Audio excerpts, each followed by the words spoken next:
Malo naqarqarika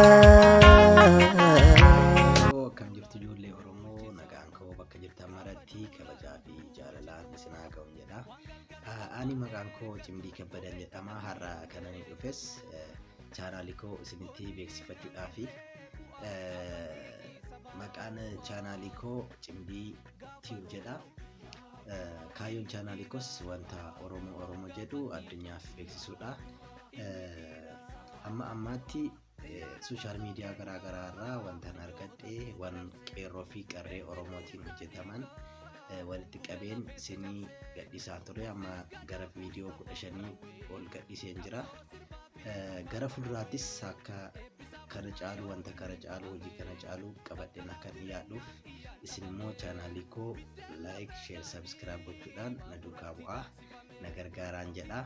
Nagaa naa ta'aa ijoollee Oromoo wal gargaaran jedha. Galatooma.